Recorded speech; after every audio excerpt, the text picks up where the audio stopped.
తోర పూజ. కమలాయ నమః ప్రథమ గ్రంథి పూజయామి, రమాయ నమః ద్వితీయ గ్రంథి పూజయామి, లోకమాత్రే నమః తృతీయ గ్రంథి పూజయామి, విశ్వజనన్యే నమః చతుర్గ్రంథి పూజయామి, మహాలక్ష్మే నమః పంచమ గ్రంథి పూజయామి, క్షీరాబ్ది తనయాయ నమః షష్ఠి గ్రంథి పూజయామి, విశ్వసాక్షిణ్యే నమః సప్తమ గ్రంథి పూజయామి, చంద్రోసౌతరాయ నమః అష్టమ గ్రంథి పూజయామి, హరివల్లభాయ నమః నవమ గ్రంథి పూజయామి. వరలక్ష్మి వ్రత కథ ప్రారంభం. నైమిసారణ్యానికి వచ్చిన సూత పౌరాణికుడు సౌనకాది మహర్షులు అడిగిన మీదటిగా వారికి ఈ వరలక్ష్మి కథను వినిపించినాడు. మునీశ్వర్లారా, స్త్రీలకు సర్వ సౌభాగ్యములను కలిగించే వరలక్ష్మి వ్రతం అనే మహావ్రతాన్ని గురించి పూర్వం పరమేశ్వరుడు పార్వతీదేవికి చెప్పినాడు. ఆ కథనే మీకు నేను చెబుతున్నాను, వినండి.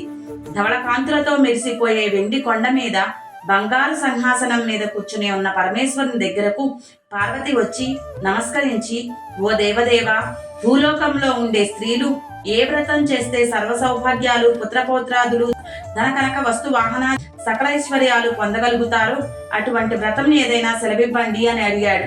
పరమేశ్వరుడు ఇలా అన్నాడు, ఓ దేవి, స్త్రీలకు సర్వ సౌభాగ్యాలు కలిగించే వ్రతము వరలక్ష్మి వ్రతం అని ఒకటి ఉన్నది.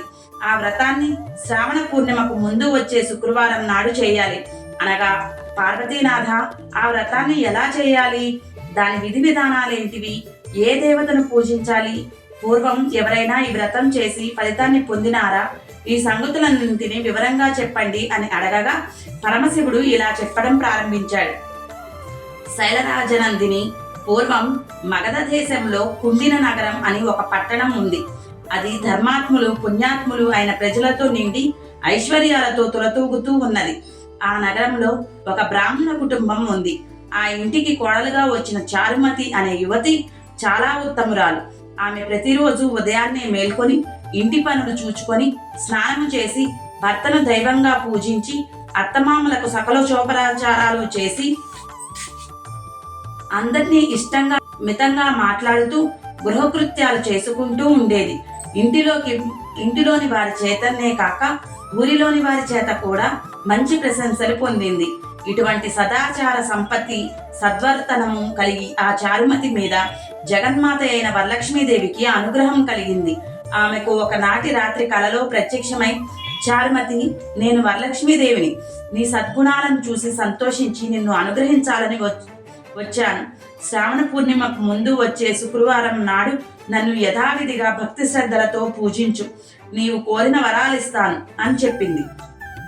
చారుమతి చాలా ఆనందించి కలలోనే వరలక్ష్మీదేవి ప్రదక్షిణ నమస్కారాలు చేసి, నమస్తే సర్వలోకానాం జనన్యే పుణ్యమూర్తయే శరణ్యే త్రిగజన్వనం విష్ణు వక్షస్థలాయే అని స్తుతించి, ఓ తల్లి, నీ కటాక్షం కలిగినట్లయితే ప్రజలు ధన్యులవుతారు, విద్వాంసులవుతారు, సంపన్నులవుతారు. నేను పూర్వజన్మలో చేసుకున్న పుణ్యం వలనే ఇలా నీ దర్శనం లభించింది. నీ ఆజ్ఞ ప్రకారమే నేను శ్రావణ శుక్రవారం నాడు పూజ చేస్తాను అని చెప్పగా వరలక్ష్మి చాలా సంతోషించి ఆమెను దీవించి అదృశ్యరాలైంది. చారుమతి వెంటనే మేలుకొని ఇంట్లో అన్ని వైపులా చూసింది. వరలక్ష్మీదేవి ఎక్కడా కనబడలేదు. ఓహో, నేను కలగన్నాను కాబోలు, కలలో కూడా నా మీద దేవి ఎంత దయతలిచింది అని ఆశ్చర్యపడుతూ భర్తను లేపి ఆయనకు అత్తమామలకు చెప్పగా వారు చాలా ఆనందించి, ఇలాంటి స్వప్నం రావడం శుభసూచకమని, సాధు స్వభావం కలవారికి గాని అలాంటి అదృష్టం పట్టదని అభినందించి శ్రావణ పూర్ణిమకు ముందు వచ్చే శుక్రవారం నాడు తప్పక వరలక్ష్మి పూజ చేయవలసిందిగా చెప్పారు. చారుమతికి వచ్చిన స్వప్నం గురించి ఊరిలోకి వారందరికీ తెలిసింది. స్త్రీలంతా శ్రావణ శుక్రవారం నాడు చారుమతితో కలిసి వరలక్ష్మి పూజ చేయాలనే ఉత్సాహంతో ఆ పండుగ రోజు కోసం ఎదురు చూస్తున్నారు. శ్రావణ మాసం వచ్చింది. పూర్ణిమ ముందు శుక్రవారంగా వచ్చింది. ఆనాటి ఉదయం నగరంలోని స్త్రీలంతా అభ్యంగ స్నానాలు చేసి పట్టు చీరలు కట్టుకొని పూజా ద్రవ్యాలతో చారుమతి ఇంటికి వచ్చారు.